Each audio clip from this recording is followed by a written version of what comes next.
Bon, je m'appelle Daniel, on m'a souvent appelé Dany, mais comme je suis barbu, dans mon périmètre toulonnais, on m'appelait le barbu ou le bubard, ce qui est donc le verlan. Mais on m'appelait aussi parfois le loupastre, ce qui veut dire un peu le berger, ce qui veut dire que je m'occupais des chèvres, quoi.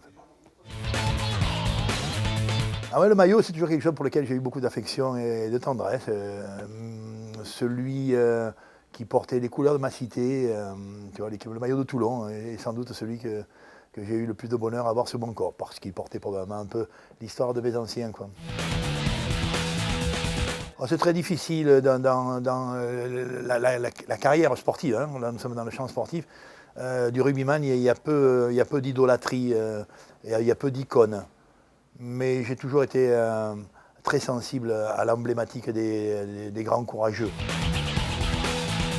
Je n'ai pas souvenir qu'il y en ait une qui m'ait mis plus à l'envers que d'autres, bizarrement. Maintenant, malgré tout, dans la conjoncture et peut-être le regard des autres sur l'événement, a fait que le jour où tu cueilles en rugby, hein, l'étoile, que l'on appelle le bouclier de Brennus, ça amène une exaltation un peu originale.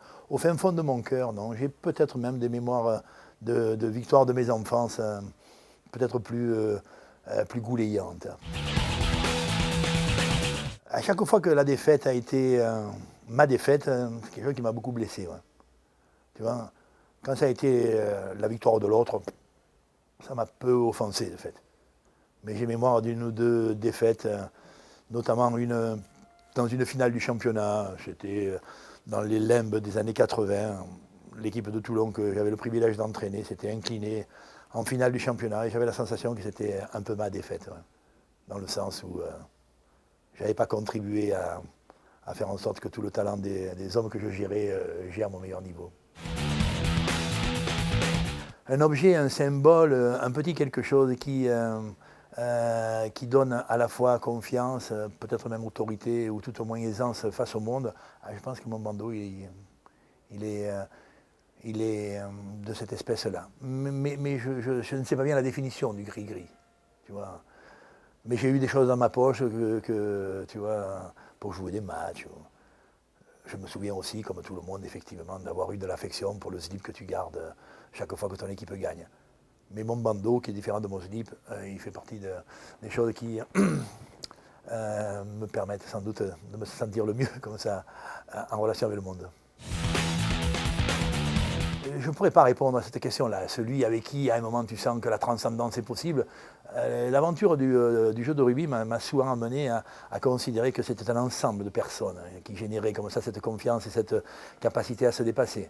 Mais encore une fois, j'ai connu des grands courageux. Peut-être je dirais que dans les coéquipiers avec qui j'ai eu le plus de capacité à donner le fin fond de moi-même, c'était peut-être mon frère, ouais, ou mes frères. Le rugby est un jeu étrange. On ne joue pas à 15 par hasard. On a mis 100 ans pour trouver ce chiffre. Et j'avoue qu'autour de ce chiffre-là, j'ai une espèce d'affection un peu débordante.